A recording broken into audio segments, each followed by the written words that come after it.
السلام علیکم ورحمۃ اللہ وبرکاتہ۔ الحمد للہ رب العالمین، الصلاۃ والسلام علی اشرف الانبیاء والمرسلین۔ رب اشرح لي صدری ویسر لي امری واحلل عقدۃ من لسانی یفقهوا قولی۔ اللهم فقهنا في الدین، اللهم فقهنا لما تحب وترضى، یا رب لك الحمد كما ينبغي لجلال وجهك العظیم سلطانک۔ اللهم لك الحمد كله ولك الشکر كله واليك يرجع الامر كله۔ اللہ سبحانہ وتعالیٰ کا احسان ہے، اللہ تعالیٰ کا شکر ہے کہ اللہ تعالیٰ ہم لوگوں کو اسلام جیسی نعمت سے نوازا، جس میں اتنی خوبصورتی ہے اور اتنی آسانی ہے، اور اتنا اللہ سبحانہ وتعالیٰ نے اس میں خیر و برکت رکھی ہے کہ اس کے پڑھنے سے، اس کے سننے سے، اس کے بارے میں جاننے سے اور زیادہ دل کھلتے ہیں، اور زیادہ اللہ سبحانہ وتعالیٰ کی طرف لوگوں کو رغبت اور شوق پیدا ہوتا ہے۔ ٹاپک کے حساب سے آپ لوگوں کو پتا ہے کہ کیا ہے کہ دل شکستہ نہ ہو، یعنی دل چھوٹا نہ کرے اپنا۔ تو دل چھوٹا نہ ہو اس کے لیے کیا کیا ٹپس ہے وہ ہم لوگوں نے دیکھا۔ ویسے ہم لوگوں کا یوٹیوب پر ایک دو تین ہفتے کا لیکچر موجود ہے، مشکلات کا مقابلہ کیسے کریں، اس میں بھی تقریباً اس طرح کی باتیں کی گئی ہے، لیکن یہ باتیں ان سے ہٹ کر ہے، کیونکہ اس میں کیا ہے، قرآن و سنت کی مثالوں کے ساتھ ساتھ آج کے دور کی مثالیں، کہ جس کے ذریعے سے ایک ینگ جنریشن جو قرآن سے دور ہے، اگر وہ ان باتوں کو سمجھ لے، ان باتوں کو جان لے اور ان پر عمل کر لے، تو اس کی زندگی دنیاوی معاملات میں بھی اور اخروی معاملات میں بھی آسان ہو جائے گی انشاءاللہ باذن اللہ۔ تو ہم لوگوں نے اس سے پہلے بہت ساری ٹاپک اس میں پڑھا کہ آپ آگے بڑھنا ہے تو کیا کرنا ہے، لوگوں کو معاف کریں۔ ہم اللہ سبحانہ وتعالیٰ وعدہ کرتے کہ ہم تمہیں سکون والی زندگی بسر کروائیں گے، جس چیز میں اضافہ چاہتے ہیں اس کو بانٹنا شروع کر دیں، اور ہر دن کو آخری دن سمجھ کر گزاریں۔ اسی طرح بہت سارے ہم لوگوں نے ٹاپک، قبر کے عذاب سے بچانے والی سورہ ہے جو سورہ ملک، جس کا ٹارگیٹ آپ لوگوں کو دیا گیا تھا کہ اگر روزانہ ایک بھی آپ نے یاد کرنا شروع کی تو انشاءاللہ باذن اللہ یہ آپ لوگوں کے لیے یعنی بہت آسان ہوگا کہ آپ ایک مہینے میں پوری سورہ یاد کر سکتے ہو، اور یہ سینوں میں محفوظ ہوگی، اور یہ ایسی اہم سورہ ہے سورہ ملک کے جو قبر میں جھگڑا کرے گی اپنے پڑھنے والے کی طرف سے۔ تو ایسی فائدے والی چیزوں کو ہم لوگوں کو چھوڑنا نہیں چاہیے، بلکہ کیا ہے کہ اس پر عمل کرنا چاہیے، تاکہ ہماری دنیا بھی آسان ہو اور ہماری اخروی زندگی بھی آسان ہو۔ آج ہم جانیں گے کہ حسن زن یعنی اچھا گمان، لوگوں کے بارے میں اچھی سوچ اگر ہماری ہوگی تو کوئی بھی نیگیٹو بات کو وہ پازیٹیو بنا دیتی ہے۔ اگر ہماری تھنکنگ اچھی ہے کسی کے بارے میں، یا وہ اس کے بارے میں ہم نے سنا ہے، لیکن اگر اس کے بارے میں کچھ اچھائی دیکھیں گے، کچھ اچھائی سوچیں گے، تو اس سے کیا ہوگا کہ یعنی ہمارے لیے فائدہ یہ ہوگا کہ ہم ایک تو اس سے بدظن نہیں ہوں گے، اس سے بدگمان نہیں ہوں گے، اور دوسرے یہ کہ اس کو اگر اصلاح کی ضرورت ہے تو ہم آسانی سے اس کی اصلاح کی کوشش کر سکتے ہیں انشاءاللہ۔ تو یہاں پر یہ رائٹر جو ہے جن کی کتاب ہم پڑھ رہے ہیں، وہ کہتے ہیں کہ میں نے ایک کمپنی کے چیف ایگزیکٹو آفیسر یعنی CEO سے پوچھا، آپ کے پاس جب آپ کے ماتحت یعنی آپ کے انڈر کام کرنے والے آفیسرز دوسرے آفیسرز کی شکایت لے کر آتے ہیں تو آپ کیسے ڈیل کرتے ہیں؟ یعنی آپ کے انڈر جو کام کرنے والے اگر وہ کسی اور اپنے کلیگ کے وہ لے کر آ رہے ہیں شکایت، تو آپ ان کو کیسے ڈیل کرتے ہیں؟ تو انہوں نے جواب دیا، میں انہیں کہتا ہوں کہ آپ کی شکایت غلط معلوم ہو رہی ہے، یعنی پہلے ہی اس میں چاہے کہ وہ صحیح ہو، لیکن میں پہلے ہی وہ کر دیتا ہوں کہ یہ غلط معلوم ہو رہی ہے، اور پھر میں اس شخص کی جس کی لوگ شکایت لے کر آئے ہیں اس کے بارے میں جانتا ہوں وہ بہت اچھے آفیسر ہیں۔ اوپن مائنڈ بن جاؤ، آپ کھلے ذہن کے ساتھ ان سے دوبارہ بات کروں۔ جب یہ آفیسر پازیٹیو تھنکنگ یعنی مثبت سوچ کے ساتھ دوسرے آفیسر سے بات کرتے ہیں تو مشکلات کا حل نکل آتا ہے، یعنی پھر ان کو واقعی اپنی غلطی کا احساس ہوتا ہے کہ وہ تو اچھا آدمی تھا اور میں نے زبردستی اس کے بارے میں برا گمان کیا۔ تو بہت سارے جو آفیشیلی جو یہ اختلافات ہوتے ہیں مس انڈرسٹینڈنگ کی وجہ سے ہوتے ہیں، اور اسی طرح بہت سے گھریلو جھگڑے دوسرے افراد کے بارے میں منفی سوچ کی وجہ سے جنم لیتے ہیں، کہ ہم اس کے بارے میں برا گمان رکھتے ہیں۔ کامیاب افراد ہمیشہ اس رزن سے کام لیتا ہے، پازیٹیو سوچ سے کام لیتا ہے، جس کی وجہ سے وہ اپنے اور ادارے میں اور اپنی ٹیم میں بہتر ماحول یعنی ورکنگ انوائرمنٹ قائم کرنے میں کامیاب ہو جاتا ہے. جیسے کہ اللہ سبحانہ و تعالیٰ نے سورہ حجرات آیت نمبر 12 میں فرمایا، یا ایھا الذین آمنوا اجتنبوا کثیرا من الظن ان بعض الظن اثم. اے لوگوں جو ایمان لائے ہو، بہت گمان کرنے سے پرہیز کرو، بعض گمان گناہ ہوتے ہیں. تو گمان سے مراد کیا ہے کہ ظن جو ہے قرآن میں دونوں معنی میں آتے ہیں. اچھے گمان کے لیے بھی آتا ہے اور برے گمان کے لیے. جیسے ہمارے اچھے گمان کے لیے کیا کہا جاتا ہے؟ حسن ظن، یعنی اس کے بارے میں حسن ظن رکھو. تو یہ آیت جو ہم کو سورہ حجرات کی کیا یاد دہانی کر رہی ہے کہ حسن ظن کی عادت ڈالیں. اپنے رشتہ داروں، دوستوں، پڑوسیوں اور اپنے کلیگس کے بارے میں حسن ظن رکھیں. اللہ انہیں آپ کے خیال کے مطابق بنا دیں گے. حدیث میں تو یہاں تک آتا ہے کہ اللہ تعالیٰ نے اپنے بندے سے اس کی توقع کے مطابق پیش آتے ہیں. یعنی اللہ رب العزت سے ہمیشہ اچھا گمان رکھے. بخاری کی حدیث ہے، اس کا نمبر ہے 7405. تو یہاں پر کیا ہے کہ جیسے دوسری حدیث قدسی میں کہ اپنے رب کے بارے میں اچھا گمان رکھو کہ تمہارے ساتھ معاملہ اللہ تعالیٰ کا تمہارے گمان کے مطابق ہوتا ہے. اگر تم جانتے ہو کہ اللہ سبحانہ و تعالیٰ میری تمام مشکلات کو حل کر دیں گے اور مجھے میری ساری پریشانیوں کو دور کر دیں گے، تو یقیناً وہ کر دیں گے.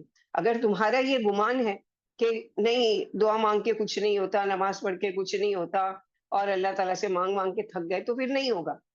کیونکہ جیسا تمہارا اللہ کے بارے میں گمان ہوگا، اس کے مطابق اللہ تعالیٰ تمہارے ساتھ معاملہ کرے گی. تو نقصان ہمارا ہی ہے نا برا گمان کرنے کی وجہ سے. تو اچھا گمان کرے تاکہ ہمارے لیے کیا ہے کہ فائدہ ہمارا ہی ہو ہر حال میں. اور اس میں آپ کی پریشانیوں کا یقینی حل ہے. اگر آپ سمجھتے ہیں کہ آپ کی زندگی میں پریشانیاں بہت بڑھ گئی ہیں، تو اس کا ایک حل ہے کہ وہ یہ کہ آپ اللہ رب العزت کے ساتھ اپنے آپ کو ملا لیں، کنیکٹ کر لیں. اللہ تعالیٰ کو اپنی مشکلات کے حل کرنے میں لگانے کا طریقہ یہ ہے کہ آپ دوسرے لوگوں کی تکلیفوں پریشانیوں کو دور کرنے میں لگ جائیں.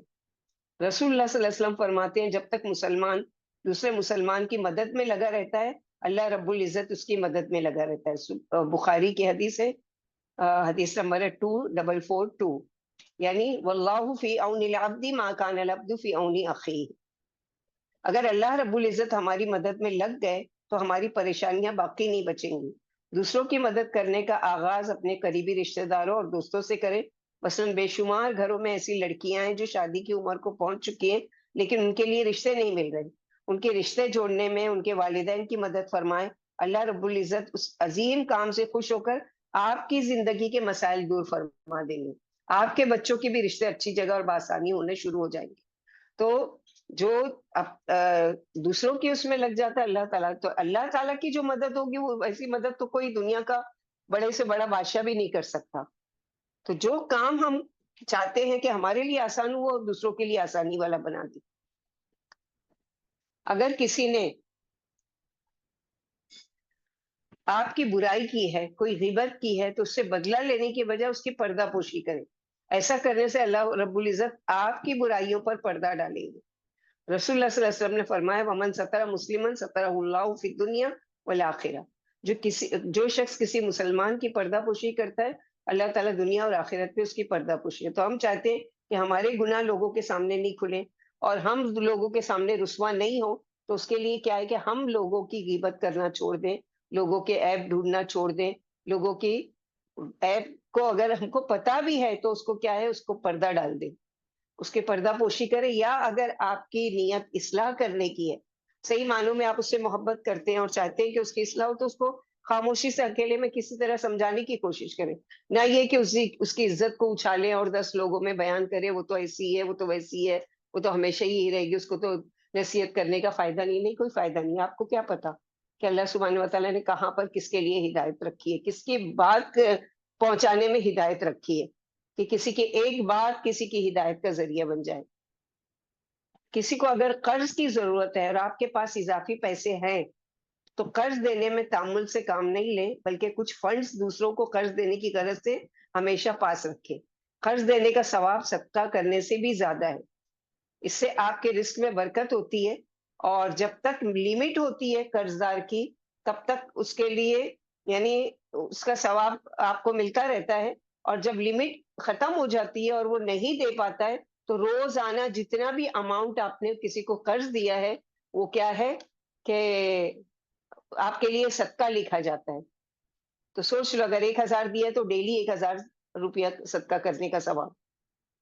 جیسے سورہ بقرہ میں ہم لوگ پڑھ چکے وہیں کان ذو عسرۃ فنظرۃ الی میسرہ، کہ اگر تم کسی تنگدست کو دیکھو کہ وہ نہیں ادا کر پا رہا ہے تمہارا قرض تو اس کو مہلت دے دو. تو یہ مہلت دینا بھی کیا ہے تمہارے لیے کہ تمہارے رزق میں اضافے کا سبب بنے گا، تمہارے لیے روزانہ صدقے کا ثواب ملے گا.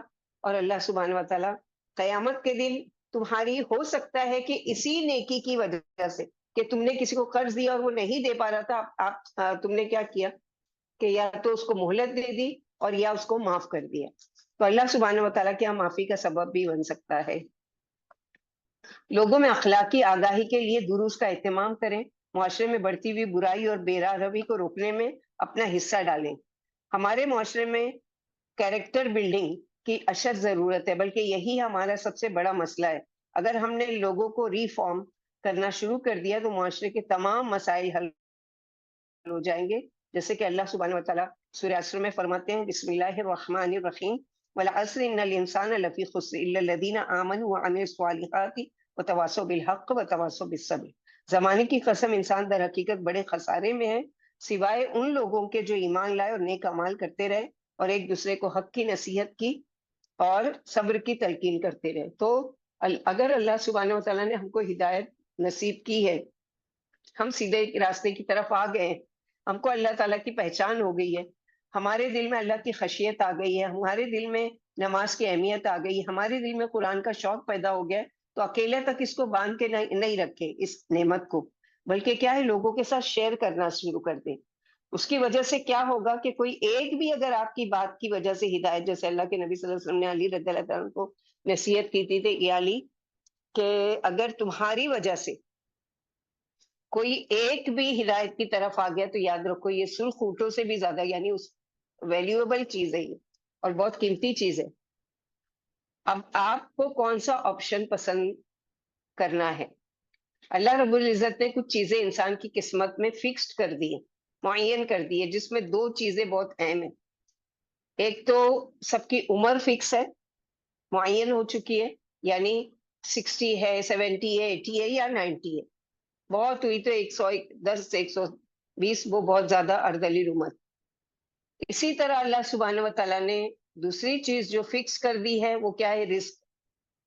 یعنی اس دنیا میں اس نے کتنا مال و دولت کمانا ہے یہ بھی لوگوں کے لیے فکس ہے. عمر کا وہ کچھ نہیں کر سکتا، یعنی اس پر کوئی اس کا اختیار نہیں ہے. اللہ نے جو عمر لکھی ہے ایک دن بھی آگے یا پیچھے نہیں ہو سکتا.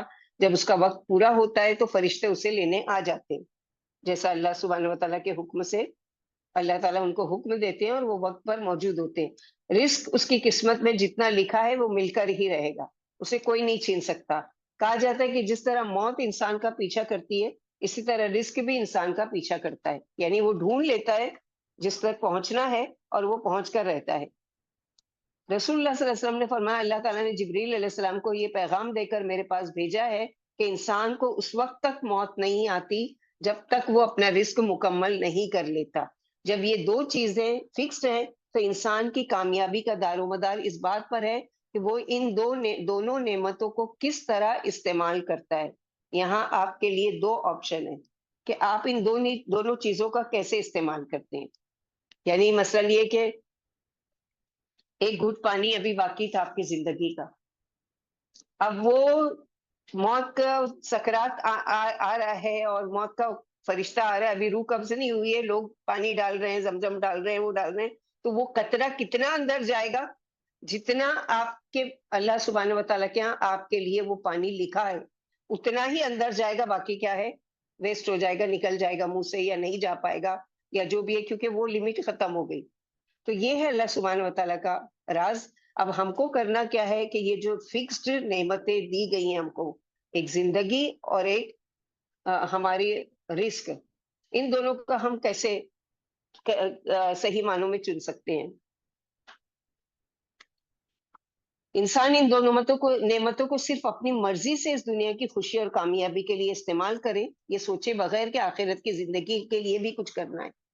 یعنی ایک چیز تو یہ آپشن انسان کے پاس کہ یہ دو نعمتیں جو رزق اور عمر ملی ہے، اب اس کو کیا ہے اپنی مرضی سے وہ خرچ کر رہا ہے اور اس کو اپنی خوشی میں اپنی کامیابی کے لیے استعمال کر رہا ہے، وہ کر رہا ہے، لیکن وہ آخرت کے لیے ان کو استعمال نہیں کر رہا ہے، نہ رزق میں سے آخرت کے لیے کچھ خرچ کر رہا ہے، نہ عمر کو آخرت کے لیے کوئی محنت لگا رہا ہے، کچھ نہیں کر رہا ہے، بلکہ وہ دنیا ہی بنا رہا ہے۔ دوسرا آپشن انسان کے پاس کیا ہے ان دونوں نعمتوں سے فائدہ اٹھانے کا، کہ انسان دنیا کے ساتھ آخرت کے لیے بھی کوشش کرے، بلکہ آخرت کو ترجیح دے دنیا پر، اس لیے کہ دنیا میں جو قسمت میں لکھا ہے وہ تو مل کر رہے گا، تو بہتر ہے کہ آخرت پر فوکس کیا جائے۔ اللہ تعالیٰ فرماتے ہیں کہ ہم نے انسان کو دونوں راستے بتا دیے تاکہ انسان صحیح راستہ چن لے۔ وَهَدَيْنَاهُ النَّجْدَيْنِ سورہ بلد آیت نمبر 10، اور ہم نے اسے دونوں راستے یعنی خیر و شر کے راستے نمایاں کر کے بتا دیے، اب اس پر چوائس چھوڑ دیے کہ وہ کون سا راستہ چنتا ہے۔ ہم میں سے اکثر لوگ اپنی زندگی کا بیشتر حصہ اور وسائل کیا کرتے ہیں، دنیا کمانے، دنیا کو خوش کرنے، دنیا کو کامیاب کرنے میں لگا دیتے ہیں، اور جب زندگی کا آخری وقت آتا ہے تو اب ہمارا دھیان جاتا ہے آخرت کی طرف، لیکن اس وقت تک بہت دیر ہو چکی ہوتی ہے۔ عقل مند وہ ہے جو آخرت کی زندگی کو منتخب کرے، اس لیے کہ اللہ تعالیٰ کہتے ہیں کہ جو آخرت کے لیے کوشش کرتا ہے تو میں دنیا اس کی جھولی میں ویسے ہی ڈال دیتا ہوں۔ ہر نماز کے بعد اللہ رب العزت سے دعا ضرور کرنا چاہیے کہ ربنا آتنا فی الدنیا حسنہ وفی الآخرت حسنہ وقنا عذاب النار۔ اللہ تعالیٰ نے یہ نہیں کہا کہ صرف آخرت کی کوشش کرو اور آخرت ہی مانگو اور آخرت کی ہی فکر میں لگے رہو، دنیا مت کماؤ، نہیں مانگو۔ اللہ تعالیٰ نے حکم دیا ہے سورہ بقرہ آیت نمبر 201 میں، ربنا آتنا فی الدنیا، اللہ دنیا بھی بہترین دینا اور آخرت بھی بہترین دینا، تو دونوں جہاں کی کامیابی، لیکن زیادہ کامیابی کی کوشش کہاں کی ہونی چاہیے؟ آخرت کی، کیونکہ وہ لمبی زندگی ہے، یہ تو لمیٹڈ ٹائم کے لیے ہے، اور یہ ایسی ہے کہ کیسے بھی گزر جائے گی۔ ایک انسان تنگ دست پریشان ہے، بھوکا ہے، پریشان حال ہے، تکلیف میں ہے، تو بھی گزر رہی ہے۔ ایک ہے بہت خوشحال ہے، ہر چیز ہے، پیٹ بھر کر کھاتا ہے، آرام دہ زندگی گزار رہا ہے، بھرپور نیند لے کر سو رہا ہے، تو اس کی بھی گزر رہی ہے۔ لیکن وہاں ایسا نہیں ہوگا، وہاں وہ چیز ملے گی جو آخرت کے لیے آگے بھیجا ہوگا۔ کیا تم نہیں چاہتے کہ اللہ تمہیں معاف کر دے؟ اگر تم چاہتے ہو کہ اللہ تمہیں معاف کر دے تو کیا ہے، لوگوں کو معاف کرنا سیکھے۔ زندگی میں اس چیز کا بڑا دکھ ہوتا ہے کہ جب کسی سے احسان کیا جائے تو اس چیز کو بھول جائے، بلکہ دشمنی شروع کر دے۔ آپ اس صورتحال میں کچھ نہیں کر سکتے، یعنی آپ نے کسی کے ساتھ اچھا کیا، اب وہ آپ کے ساتھ اچھا نہیں کر رہا ہے، بلکہ آپ کے وہ احسان کو مان بھی نہیں رہا ہے، اور الٹا آپ کو تکلیف دیتا ہے اپنی باتوں سے، اپنے رویے سے، اپنی بد اخلاقی سے، تو آپ اس صورتحال میں اس کا کچھ نہیں کر سکتے، کیونکہ کفران نعمت انسانی فطرت ہے کہ وہ ناشکری کرے گا۔ اللہ کا ناشکرا ہے تو بندوں کا کیسے نہیں ہو سکتا؟ جبکہ اللہ سبحانہ و تعالیٰ نے، اللہ کے نبی صلی اللہ علیہ وسلم نے کیا فرمایا؟ من لم یشکر الناس لم یشکر اللہ، جو اللہ کا شکر ادا نہیں کرتا دراصل وہ بندوں کا بھی شکر ادا نہیں کر سکتا، یا اپوزٹ ہے، جیسے کہ جو بندوں کا شکر ادا نہیں کرتا دراصل وہ اللہ کا بھی شکر ادا نہیں کرتا۔ تو یہاں پر کیا ہے، ہر احسان کا صلہ صرف آخرت میں وصول کرنے کی امید رکھیں، یعنی بلکہ جس پر احسان کرے تو اس کے لیے تیار ہیں کہ آپ کو نقصان بھی پہنچا سکتا ہے، یعنی اگر آپ کسی کے ساتھ اچھا کریں تو اچھا گمان، اس کے بارے میں اچھی سوچ یہ نہیں رکھے کہ ضروری ہے کہ میرے ساتھ اچھا ہی کرے گی، اچھا ہی کرے گا، بلکہ اگر وہ کر رہا ہے اچھا کرے تو بہت اچھی بات ہے، لیکن اگر وہ برا بھی کر رہا ہے تو کوشش یہ کریں کہ اس کا جو صلہ ہے، جو بدلہ ہے، اس کا آخرت میں ملنے کی امید رکھے کہ کوئی بات نہیں، دنیا میں نے اس کے ساتھ کیا، اللہ تعالیٰ کی خاطر کیا تھا نا، اللہ تعالیٰ اس کے بدلے میں مجھے میرے ساتھ احسان کریں گے، کیونکہ واللہ یحب المحسنین، اللہ تعالیٰ محسنین کو پسند کرتے ہیں، تو جب محسنین کو پسند کرتے ہیں تو ایسے محسنین کے ساتھ حل جزاء الاحسان الا الاحسان، کیا احسان کا بدلہ احسان کے علاوہ کچھ اور ہو سکتا ہے اللہ تعالیٰ کیا؟ اللہ سبحانہ و تعالیٰ سورہ یاسین آیت نمبر 77 میں فرماتے ہیں، اولم یر الانسان انا خلقناہ من نطفۃ فاذا هو خصیم مبین، ہم نے انسان کو ایک نطفے سے پیدا کیا اور وہ سویہن جھگڑالو بن کر کھڑا ہو گیا، یعنی اللہ تعالیٰ نے پیدا کیا اور اس حقیر نطفے سے پیدا کیا، اور چاہیے تھا ہی کہ یہ ہمیشہ اللہ کے آگے عاجزی اور انکساری کے ساتھ جھک کر رہتا، لیکن یہ تو اللہ کے بارے میں بھی جھگڑا کرنے لگا، اللہ کے بارے میں جھگڑا کرنا کیا ہے؟ اللہ تعالیٰ نے نعوذ باللہ میری قسمت میں یہ لکھا، مجھے یہ نہیں دیا، میرے ساتھ یہ ہو گیا، میرے ساتھ وہ ہو گیا، یہ کیا ہے؟ اللہ کا شکوہ بندوں سے۔ منافقین مدینے نے جب سیدہ عائشہ رضی اللہ تعالیٰ عنہا پر بہتان تراشی شروع کی تو سیدنا ابو بکر صدیق رضی اللہ تعالیٰ عنہ کے ایک رشتہ دار بھی ان لوگوں میں شامل ہو گئے۔ یہ شخص ہجرت کر کے مکہ سے مدینہ آئے تھے اور سیدنا ابو بکر رضی اللہ تعالیٰ نے ہر طرح سے ان کی کفالت کرتے تھے، یعنی ہر طرح سے ان کا، کیونکہ ایک تو رشتہ دار بھی تھے اور دوسرے صدقہ کرنے کا جذبہ بھی تھا، تو ان پر بہت زیادہ خرچ کیا کرتے تھے۔ اسی وجہ سے سیدنا ابو بکر صدیق رضی اللہ تعالیٰ عنہ کو اس بات کا بہت رنج تھا کہ انہیں رشتہ دار ہونے کے ناطے ایسا نہیں کرنا چاہیے تھا، یعنی میں نے ان پر اتنے احسان کیے اور وہ میری بیٹی کی پہ ہی الزام تراشی کرنے والوں کے ساتھ ہے۔ ابو بکر رضی اللہ تعالیٰ عنہ نے ارادہ کیا کہ وہ اس شخص کی اب کفالت کرنا چھوڑ دیں گے، اب نہیں دوں گا میں۔ ہوتا ہے، انسانی فطرت ہے ہم لوگوں کے ساتھ بھی کہ کسی کے ساتھ اچھا کیے لیکن جب وہ ایسا کرتا ہے، ٹھیک ہے اب تو کبھی نہیں اس کے ساتھ ایسا کروں گی۔ تو ابو بکر صدیق بھی انسانی فطرت کے تحت اس بات میں آ گئے کہ ارادہ کر لیا کہ اب میں اس کی کفالت کرنا چھوڑ دوں گا۔ اللہ سبحانہ و تعالیٰ نے سورہ نور کی آیت نمبر 22 فوراً نازل کر دی ابو بکر صدیق کے بارے میں۔ وَلَا يَأْتَلِ أُولُو الْفَضْلِ مِنْكُمْ وَالسَّعَةِ أَنْ يُؤْتُوا أُولِي الْقُرْبَى وَالْمَسَاكِينَ وَالْمُهَاجِرِينَ فِي سَبِيلِ اللَّهِ وَلْيَعْفُوا وَلْيَصْفَحُوا أَلَا تُحِبُّونَ أَنْ يَغْفِرَ اللَّهُ لَكُمْ وَاللَّهُ غَفُورٌ رَحِيمٌ۔ تم میں سے جو لوگ صاحب فضل ہیں، یعنی اللہ نے جن کو مال دیا ہے یا جو بھی نعمت دی ہے، وہ اس بات کی قسم نہ کھا بیٹھیں کہ اپنے رشتہ دار کی مدد نہیں کریں گے، انہیں معاف کر دینا چاہیے اور درگزر کر دینا چاہیے۔ کیا تم نہیں چاہتے کہ اللہ تعالیٰ بھی تمہیں معاف کر دے؟ اللہ تعالیٰ بخشنے والے اور انتہائی مہربان ہے۔ تو ہم چاہتے ہیں کہ اللہ تعالیٰ ہمیں معاف کرے، تو ہم کیا کریں؟ لوگوں کو معاف کرنا سیکھیں۔ اور دوسری چیز یہ کیا ہے کہ جو کچھ مانگنا ہے، سوال کرنا ہے، وہ کس سے کرنا ہے؟ صرف اور صرف اللہ سبحانہ و تعالیٰ کی ذات سے، اور کسی سے امید نہیں لگانا ہے۔ ہم غلط لوگوں سے مانگتے ہیں، یعنی جس کے پاس ساری رزق کی کنجیاں ہیں، جو ساری ہی چیزوں کا مالک ہے، ہم اس کو چھوڑ کر ایسے لوگ جو اس اللہ تعالیٰ کے محتاج ہیں ان سے امیدیں لگاتے ہیں، اور پھر وہاں سے جب مایوس ہو جاتے ہیں تو پھر ڈپریشن میں چلے جاتے ہیں۔ آج کی جو جدید ٹیکنالوجی ہے وہ کہتی ہے کہ دنیا میں وسائل محدود ہیں اور انسان کی ضروریات کیا ہے؟ ان لمیٹیڈ ہے، یعنی جو ذریعے ہیں وہ کیا ہے؟ لمیٹیڈ ہے، اور لوگوں کی ضرورتیں جو ہیں وہ ان لمیٹیڈ ہے۔ اللہ رب العزت فرماتے ہیں اس کے پاس ہر چیز کے نہ ختم ہونے والے خزانے ہیں، یعنی آج کی ٹیکنالوجی کیا کہہ رہی ہے کہ وسائل، یعنی جو بھی چیز تم کو حاصل کرنا ہے وہ بہت لمیٹیڈ ہے، اور مانگنے والے، اس کو ڈیمانڈ کرنے والے بہت زیادہ ہیں۔ لیکن اللہ سبحانہ و تعالیٰ اس سے برعکس کہتے ہیں، کیا کہتے ہیں؟ کہ لہو مقالید السماوات والارض یبسط الرزق لمن یشاء ویقدر انہ بکل شیء علیم، سورہ شورى آیت نمبر 12۔ آسمانوں اور زمین کے خزانوں کی کنجیاں اللہ کے پاس ہیں، جسے چاہتے ہیں کھلا رزق دیتے ہیں اور جسے چاہتے ہیں نپا تلا دیتے ہیں، اسے ہر چیز کا علم ہے۔ یعنی کیا علم ہے؟ کہ کس کو کتنا دینا ہے اور کس کو کم دینا ہے۔ جیسے کہ حدیث قدسی میں کہ میرے کچھ بندے ایسے ہیں جو بہت متقی اور پرہیزگار ہیں اور بہت اللہ تعالیٰ کی ماننے والے ہیں، اگر میں ان کے رزق میں کشادگی کر دوں تو مال ان کے اس تقوی اور ایمان کو بگاڑ کر رکھ دے۔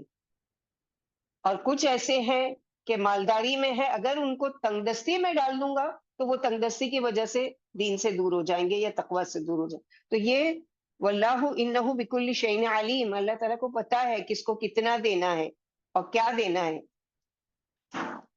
ہم اکثر شہرت کے طلبگار ہوتے ہیں اور لوگوں سے شہرت مانگتے ہیں، یعنی مثلاً فینز، فالوورز اور ویورز اور لائکس کے لیے جان لگاتے ہیں۔ یہ سب عارضی ہے، نتیجہ یہ ہوتا ہے کہ عارضی طور پر ہم شہرت پا لیتے ہیں، لیکن جب شہرت میں کمی آتی ہے، جیسا کہ سیلیبریٹیز کے ساتھ اکثر ہوتا ہے، تو ڈپریشن کا شکار ہو جاتے ہیں۔ یعنی ان کو لوگ پوچھ رہے تھے، ان کے لیے ایئرپورٹ پر جا کر رات رات بھر کھڑے رہتے ہیں کہ ابھی یہ دروازے سے نکلیں گے، یا ان کے گھروں کے سامنے ساری رات گزارتے وہ کرتے ہیں۔ اب ایک وقت آتا ہے جب وہ ان کے اندر وہ چام نہیں ہوتا ہے، تو لوگ کیا کرتے ہیں؟ ان کو وہ اہمیت نہیں دیتے۔ اب وہ اس کی وجہ سے کہ اب مجھے کوئی نہیں پوچھ رہا ہے، تو یہ چیز کیا ہے؟ لوگوں سے توقع رکھی، اس لیے یہ ان کے ساتھ یہ معاملہ ہوا۔ ہمیشہ دعا یہ کیا کریں کہ یا اللہ میں کسی شہرت کا طلبگار نہیں، اللہ یہ کہ تو مجھے جتنی شہرت دینا چاہیے، یعنی اللہ کی طرف سے عزت. جیسے کہ جب اللہ کے نبی صلی اللہ علیہ وسلم نے فرمایا کوئی تمہاری تعریف کرے تو تم کیا کہو کہ اللہم لا تؤاخذنی بما یقولون واغفر لی ما لا یعلمون وجعلنی خیرا مما یظنون، اور اللہم اجعلنی صبورا وجعلنی شکورا وجعلنی فی عینی صغیرا وفی اعین الناس کبیرا. اللہ تعالیٰ میں اپنے اندر اپنے آپ کو ہمیشہ چھوٹا سمجھ کر کوئی بڑی چیز نہیں سمجھوں، اور لوگوں کے نظروں میں مجھے بڑا بنا دیجئے، لوگوں کی نظروں میں میری عزت دے دیجئے، لوگوں کے اندر جیسے اللہم انی اسألک ان ترفع ذکری وتدع وزری، بہت ساری خوبصورت دعائیں ہیں اللہ کے نبی صلی اللہ علیہ وسلم کی. کتنے ہی لوگ پیروں اور اللہ والوں کو ڈھونڈ رہے ہوتے ہیں کہ ان سے کوئی علم مل جائے، وظیفہ مل جائے، کوئی اسم اعظم مل جائے، یا آخرت کا کوئی وسیلہ بن جائے ہمارا ان کے ذریعے. تو یاد رکھیں کہ اللہ سبحانہ و تعالیٰ کے وہاں کے سوا کوئی ایسا طریقہ نہیں ہے کہ جس کے ذریعے سے اللہ تک پہنچا جائے سوائے ڈائریکٹ اللہ تعالیٰ سے کنیکشن. سورہ سعد آیت نمبر 29 میں اللہ تعالیٰ فرماتے کتاب انزلناہ الیک مبارک لیدبروا آیاتی ولیتذکر اولو الالباب. یہ ایک بڑی برکت والی کتاب ہے جو ہم نے تمہاری طرف نازل کی ہے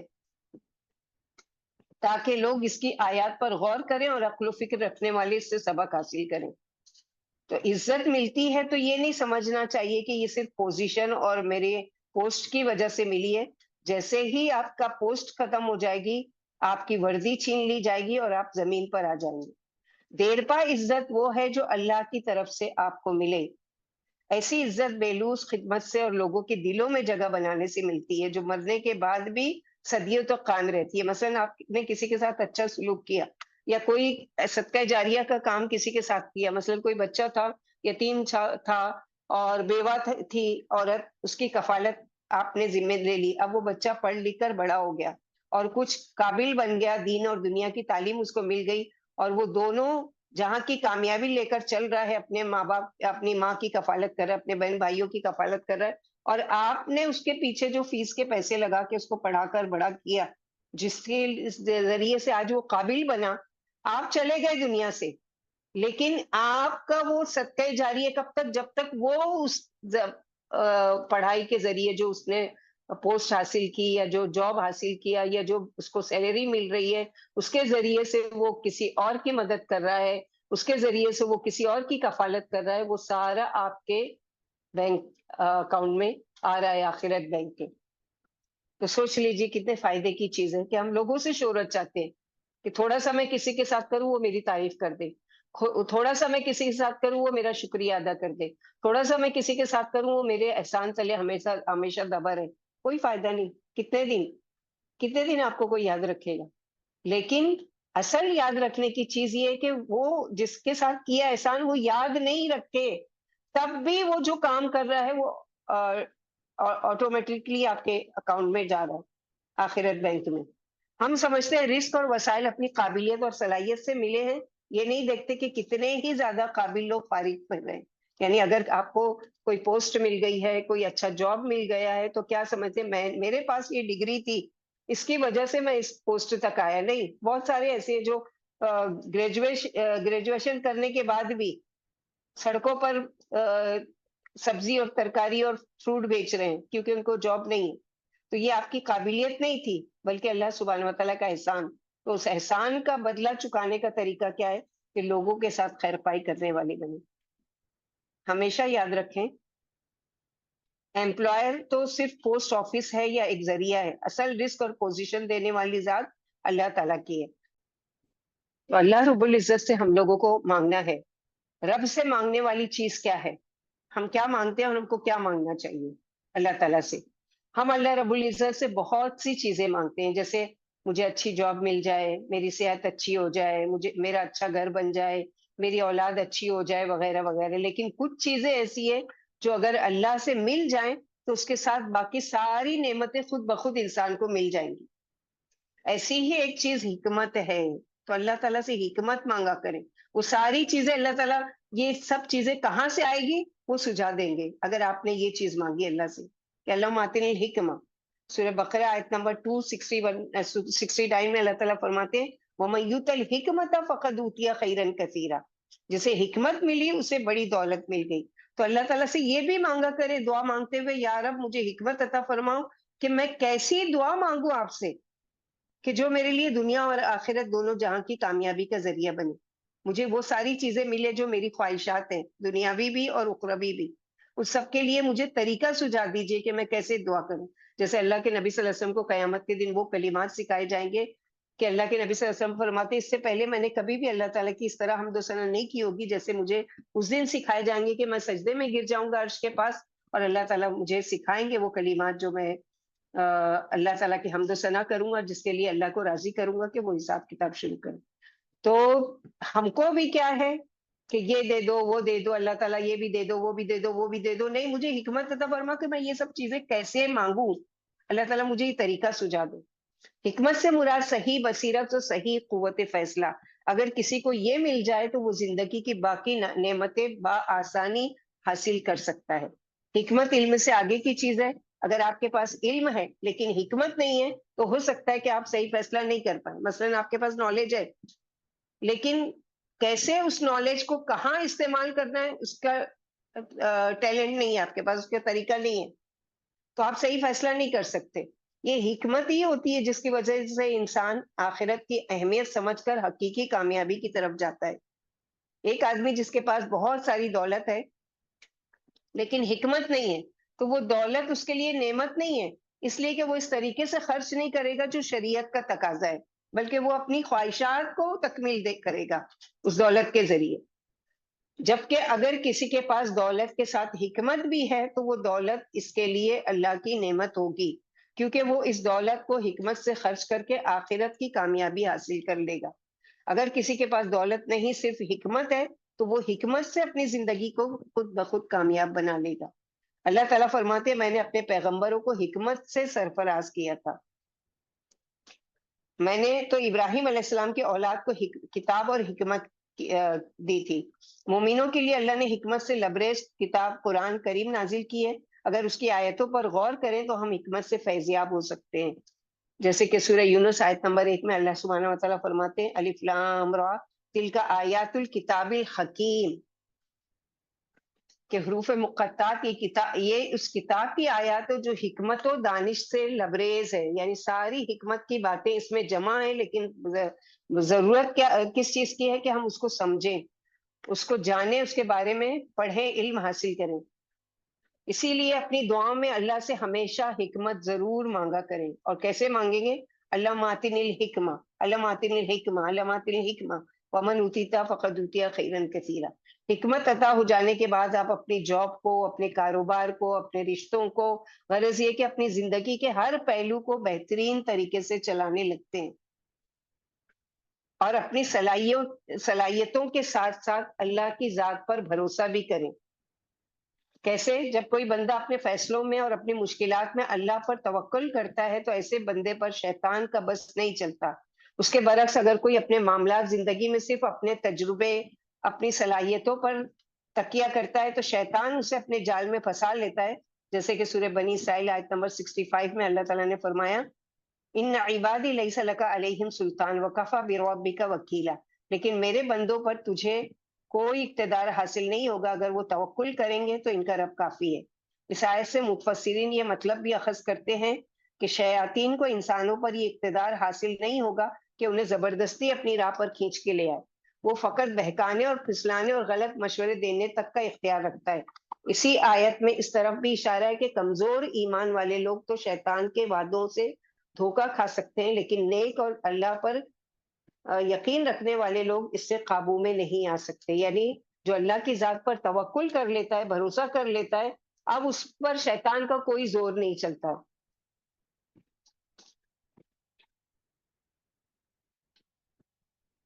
اور جو عقل مند لوگ ہیں ان کے بارے میں ریسرچ کی گئی ہے تو یہ نتیجہ سامنے آیا ہے کہ وہ یہ سوشل میڈیا کا استعمال نہیں کرتے، کیونکہ یہ سب چیزیں کیا ہے، محض ٹائم پاس ہے یا فضول ویسٹ ٹائم کرنے کا ہے. آج کل دن رات خبروں اور انفارمیشن کا سیلاب ہماری طرف امٹ کر آ رہا ہے، کبھی ٹی وی سے، کبھی سوشل میڈیا سے، کبھی اخبار سے، کبھی دوست احباب سے. گھر کے افراد ایک ہی چھت کے نیچے موجود ہونے کے باوجود ایک دوسرے سے بات کرنے کی بجائے موبائل فون پر مصروف نظر آتے ہیں. چھوٹے بچے اگر والدین کی توجہ چاہیں تو انہیں موبائل فون پر کارٹونز لگا کر دے دی، یعنی وہ چاہتے ہیں کہ ماں باپ ہمارے ساتھ ٹائم اسپینڈ کرے، تو ماں یا باپ کیا کرتے ہیں، اپنے آپ کو دوسرے کاموں کی وجہ سے، کیونکہ وہ اس میں بزی ہیں، تو بچوں کو بزی کرنے کے لیے کیا ہے، کارٹونز وغیرہ لگا کر دے دیتے ہیں. 2016 کی ایک ریسرچ کے مطابق 60% فارچون 500 کمپنیز کے سی ای او کا کوئی بھی اکاؤنٹ سوشل میڈیا پر نہیں تھا. یہ کب تک؟ 2016 تک. وہ اپنا قیمتی وقت سوشل میڈیا پر ضائع کرنے کی بجائے اس وقت کو استعمال کر کے ملینز کماتے تھے. سورہ بنی اسرائیل آیت نمبر 36 میں اللہ تعالیٰ نے فرمایا ان السمع والبصر والفؤاد کل اولئک کان عنہ مسئولا. یقیناً کان، آنکھ اور دل سبھی کی باس پرس ہوگی. تو یاد رکھیں، اگر ہم یہ تینوں چیزوں کا استعمال اللہ تعالیٰ کی رضا و خوشنودی کے کام ڈھونڈنے میں، قرآن پڑھنے پڑھانے میں، یا علم حاصل کرنے میں، شریعت کا علم، آخرت کا علم حاصل کرنے میں لگا رہے ہیں، تو سمجھو یہ اس کے بارے میں سوال اچھا ہوگا. ورنہ سوال کیا جائے گا کہ اپنا جو تمہارے حساب سے، جو حالانکہ ٹائم تو ہے ہی نہیں کسی کے پاس جس کو ویسٹ کیا جائے، لیکن تم اپنا ٹائم کہاں ویسٹ کیا کرتے تھے. تو اتنا وقت جو تم نے اگر کوئی غلط چیزیں سننے میں لگایا، غلط چیز دیکھنے میں لگایا، یا اپنے دل کو اس میں لگایا. بعض لوگوں کو اتنا زیادہ کریز ہوتا ہے نا فون وغیرہ کا، کہ کسی کام میں بزی ہوتے، کب فرصت ملے سب سے پہلے فون پر پہنچ، نیند میں سے آنکھ کھلی سب سے پہلے فون پر ہاتھ. تو یہ ساری چیزیں کیا ہے کہ یہ ایسا نہیں ہے کہ ان کو چھوڑ دیا جائے گا، بلکہ ایک ایک چیز کا ان سے سوال کیا جائے گا. جیسے سورہ مومن آیت نمبر 19 میں اللہ تعالیٰ فرماتے ہیں یعلم خائنۃ الاعین وما تخفی الصدور. یاد رکھو، اکیلے میں جو کچھ تم بھی کر رہے ہو یا ٹائم ویسٹ کر رہے ہو، تو اللہ تعالیٰ کی نگاہوں کی خیانت سے واقف ہے، اور وہ راز جانتے ہیں جو سینے میں چھپا رکھے. یعنی آگے تم کیا کرنا چاہتے ہو، کیا تمہاری سوچ ہے، کیا تمہاری تھنکنگ سے، سب اللہ کو پتا ہے. چند ٹپس جس سے ہم اپنا وقت ضائع ہونے سے بچا سکتے ہیں، یعنی کس طرح سے ہم اس بیماری سے نکل سکتے ہیں کہ اپنے کان، اپنی آنکھ، اپنے دل کو صحیح سوچ اور صحیح کام میں لگائیں. ان سوشل میڈیا جو سائٹس ہیں جن پر آپ کا وقت ضائع ہوتا ہے، اسے بلاک کر دیں. روزانہ اپنا احتساب کریں کہ آپ نے کن کن سائٹس پر کتنا وقت ضائع کیا، اور سوچیں کہ کیا یہ آپ کی زندگی میں کامیابی کے لیے ضروری ہے، یعنی آپ کو کوئی دنیا کا اس سے فائدہ ہوا، یا آخرت کا کچھ اس سے فائدہ ہوا، یا خالی بس آپ نے ٹائم ویسٹ کیا. ای میل اور واٹس ایپ چیک کرنے کے لیے دن بھر میں ایک ٹائم فکس کریں، بجائے اس کے کہ ہر وقت ہی دیکھتے رہیں. نوٹیفیکیشن بند کر دیں یا بلاک کر دیں. گھر پر جو کمپیوٹر ہے اس پر سوشل میڈیا سائٹس اپلوڈ نہیں کریں. جیسے آفس میں کمپنیز اپنے امپلائیز کے پی سیز پر واٹس ایپ اور دوسری سوشل سائٹس اپلوڈ نہیں کرنے دیتی. اپنے کانٹیکٹس میں ایسے لوگوں کو بلاک کر دیں جنہیں وقت کی اہمیت کا احساس نہیں، جو فضول پوسٹ شیئر کرتے رہتے ہیں. ایک دفعہ ایک صاحب جو ہمارے آفس میں سیکریٹریل کام کرتے ہیں اور کافی سماجی و فلاحی کام بھی کرتے رہتے ہیں، میرے پاس چندہ کے سلسلے میں آئے کہ میں غریبوں کی مدد کے لیے ان کی تنظیم کوئی پروجیکٹ کر رہا ہوں. میں نے اپنی استطاعت کے مطابق انہیں دے دیا. انہوں نے میرا کانٹیکٹ بھی لیا تاکہ آئندہ بھی اس سلسلے میں آپ کو اطلاع کی جا سکے کہ فلاں جگہ مدد کی ضرورت ہے، آپ مدد کیجیے. اس کے بعد انہوں نے ہر قسم کی خبروں، لطیفوں اور دوسرے بے مقصد پوسٹ مسلسل شیئر کرنا شروع کر دیا. کچھ دنوں بعد میرے پاس آئے، کہنے لگے سر آپ کو میسج نہیں جا رہا ہے کیا، آپ کا نمبر بند ہو گیا ہے. میں نے کہا نہیں، وہ نمبر تو نہیں بند ہوا ہے، میں نے آپ کو بلاک کر دیا ہے. کیونکہ یہ دیکھیں کہ کیسے فضول پوسٹ آپ نے بھیجے ہیں جن میں کوئی فائدے کی بات نہیں. تو یہ بہتر ہے کہ ہم بیٹھ کے فضول چیزیں دیکھیں، سنیں، اپنے دماغ کو خراب کریں، اس کو فارورڈ کریں، وہ کریں. ایسے لوگوں کو سیدھا وہ کر دے کہ جو آپ کا فضول وقت ضائع کر رہے ہیں. نبی صلی اللہ علیہ وسلم نے فرمایا 5 چیزوں سے فائدہ اٹھاؤ اس سے پہلے کہ یہ تم سے واپس لے لی جائے. جوانی اس سے پہلے کہ بڑھاپا آ جائے، صحت اس سے پہلے کہ بیماری آ گھیرے، دولت اس سے پہلے کہ تنگی آ جائے، فارغ وقت اس سے پہلے کہ تم بزی ہو جاؤ، مصروف ہو جاؤ، زندگی اس سے پہلے کہ موت آ جائے. مستدرک حاکم کی حدیث ہے، حدیث نمبر 7846. کیونکہ ابلیس کا چیلنج ہے نا، وہ کیا کرے گا کہ میں تمہارے، یعنی اللہ تعالیٰ سے چیلنج کر چکا ہے کہ آپ کے مخلصین بندوں پر میرا زور نہیں چلے گا، اس کے علاوہ جو ہے ان سے میں کیا ہے کہ امانی ہم ان کے خواہشات بڑھاؤں گا، اور ان کے وقت میں سے وہ اپنے نام تبدیل کریں گے، اپنی خلقت تبدیل کریں گے. جب اللہ رب العزت نے شیطان کو قیامت تک کی مہلت دے دی ہے تو اس نے دعویٰ کیا کہ میں انسانوں کی گھات میں لگا رہوں گا اور آپ ان میں سے اکثر کو ناشکرا پائیں گے. میں غور کرتا ہوں کہ شیطان نے یہ کیوں نہیں کہا کہ تو انہیں نمازی نہیں پائے گا، یہ نہیں کہا ناشکرا پائے گا، تو انہیں سچا نہیں پائے گا، تو انہیں اچھا اخلاق والا نہیں پائے گا. شیطان نے یہ کیوں کہا کہ تو انہیں شکر گزار نہیں پائے گا؟ اس لیے کہ شیطان چاہتا ہے کہ ہم اللہ کی نعمتوں سے محروم رہیں اور کسم پرسی کی زندگی گزارے، حالانکہ اللہ چاہتا ہے کہ ہمیں اپنی نعمتوں سے نوازے. سورہ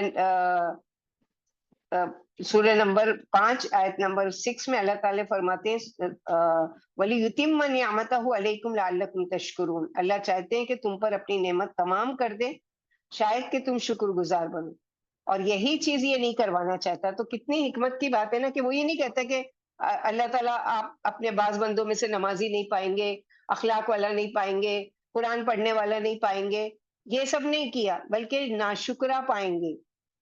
ہمیں یہ بات یاد رکھنی چاہیے کہ ناشکری ہی سے ساری برائی شروع ہوتی ہے، کیونکہ اگر آپ شکر ادا نہیں کرتے تو اللہ کی دی ہوئی نعمتوں کا کفر کر رہے ہیں، جیسے کہ اللہ تعالیٰ سورہ ابراہیم آیت نمبر 7 میں فرماتے وَلَئِن كَفَرْتُمْ إِنَّ عَذَابِي لَشَدِيدٌ. اگر تم کفران نعمت کرو گے تو میری سزا بہت سخت ہے. تو یہاں کفران نعمت کیا ہے؟ کفر یعنی کیا ہے یہاں پر؟ ناشکری.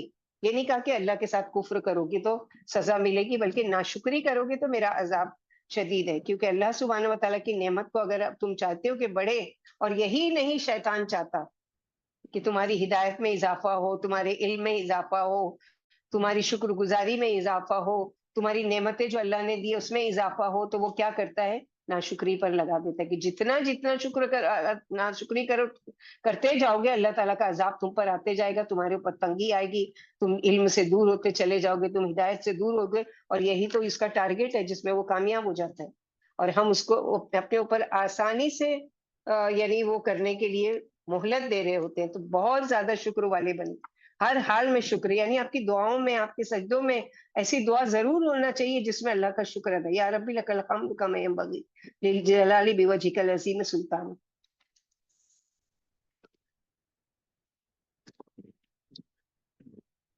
جیسے ہوتا ہے نا کہ جب کوئی بیماری بڑھ جاتی ہے تو ڈاکٹر کیا کرتا ہے کہ اس کا ڈوز تھوڑا بڑھا دیتا ہے کہ یہ مثلاً یہ ڈوز جو ہے بہت ہلکا ہے، اس پر اثر نہیں کر رہا ہے، لہٰذا اس کے ڈوز کو بڑھا دو. تو ہم اگر چاہتے ہیں کہ ہماری پریشانی اگر بڑھ گئی ہے تو ہم کو کیا ہے؟ اللہ تعالیٰ سے کنیکشن زیادہ مضبوط بنا دینا ہے، اور بڑھا دینا ہے اپنی دعاؤں کو، اور بڑھا دینا ہے اپنے صدقات کو، اور بڑھا دینا ہے اپنے اللہ کی ذات سے توقعات کو. کسی بزرگ کا قول ہے کہ اپنے سجدوں کو طویل کر دو تو مشکلیں تمہاری قلیل ہو جائیں گی. کتنی خوبصورت بات ہے. جتنا سجدہ ایکسٹرا کرتے جاؤ گے نا اتنا تمہاری مشکلیں ہلکی ہلکی ہلکی ہلکی ہوتی جائیں گی. قیامت کے روز جب حساب کتاب کا سلسلہ شروع ہوگا تو لوگ شفاعت کے لیے مختلف پیغمبران کرام کے پاس جائیں گے اور آپ اللہ تعالیٰ سے ہماری شفاعت کر دیں. نبی صلی اللہ علیہ وسلم فرماتے ہیں کہ سب پیغمبر انکار کر دیں گے، سب طرف سے مایوس ہو کر اب لوگ میرے پاس آئیں گے، میں اللہ کے عرش تک پہنچوں گا اور اللہ کے حضور سجدے میں گر پڑوں گا.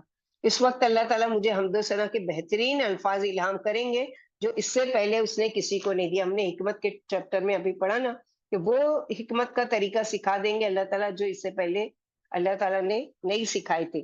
وہ دعا کا طریقہ، وہ اللہ کی حمد و ثنا کا طریقہ. اللہ تعالیٰ فرمائیں گے محمد صلی اللہ علیہ وسلم آپ سر اٹھائیے اور مانگیے، آپ کو عطا کیا جائے گا. اسی طرح میں اپنی امت کی شفاعت کر پاؤں گا. ایک حدیث میں آتا ہے کہ انسان سجدے کی حالت میں اپنے رب کے سب سے زیادہ قریب ہوتا ہے، اس وقت دعا کی قبولیت کے چانسز اور زیادہ بڑھ جاتے ہیں. سجدہ ایک بہت اچھا اور فوری ذریعہ ہے اللہ سے قربت حاصل کرنے کا. اس سے اپنی دعاؤں کو قبول کروانے کا. شدید مشکلات اور پریشانی کی حالت میں نوافل کا اہتمام کرے اور طویل سجدوں کا سہارا لے، اللہ ضرور سنے گا. ہم لوگ کیا کرتے ہیں؟ اللہ پر نعوذ باللہ احسان کرتے ہیں. میں 5 وقت کی نماز تو پڑھتی ہوں، اتنی دعائیں تو مانگتی نہیں. اپنی نمازوں کو بڑھا لو اور سجدوں کو بڑھا لو اگر چاہتے کہ اللہ تعالیٰ جلدی تمہاری پریشانی امیجیٹلی دور ہو تم سے اور زیادہ سے زیادہ تم پر اللہ کی رحمتیں اترے، تو اپنے سجدوں کو بڑھا لو.